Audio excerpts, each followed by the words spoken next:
Hi there, Leos. Thanks so much for tuning in. I'm Astrogirl, and here is your starcast for the week commencing October 6th through October 12th. It's a real doozy of a cosmic perfect storm this week, Leos, with a lot of fire and air energy. Probably the standout this week is the Aries total lunar eclipse in your ninth house of higher education, overseas travel, philosophy, and spirituality.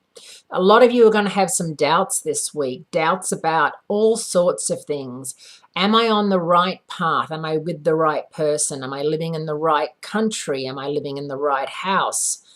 Did I, pick the right car to drive? Crazy things like that.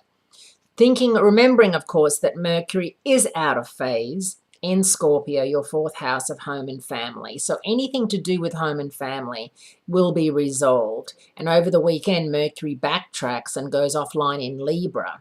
So there's going to be some sort of sibling upheaval, and maybe it's time for you to sit down and talk to a sister or a brother or someone that you feel is as close to you as a sibling or a neighbor, and straighten some things out.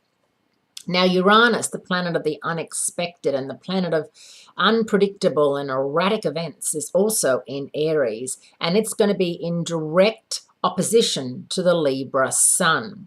So you're going to find your interactions with Aries and Librans to be quite heated this week and next week. You may even find that Aquarians and you have some sort of little to-do, especially at work, where you can often have a disagreement that becomes, starts to really roll down the hill and really gather speed. And all of a sudden you realize, oh my goodness, this is not what I wanted to happen at all. It could be something not to do with work. You're just talking about something, in the tea room or after work drinks.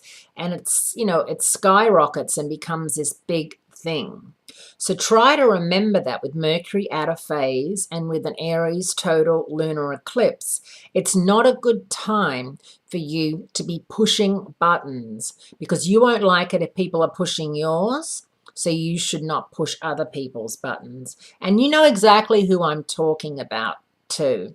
It's going to be Aquarius, Aries, Librans, and even Sagittarians, because Mars is in Sagittarius, your fifth house of romance. And maybe you've come on a bit strong for those of you looking for love, and you've lost someone, or someone's, cooled off.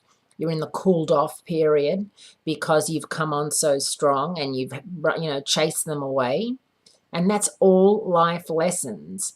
Just remember, Leos, there's got to be the balance of you make a phone call or a text and they respond. And then, you can't, inundate them with your zeal and your zest, because as much as some people appreciate it and love it, other people feel like it's too much. So just scale back if that's your scenario right now.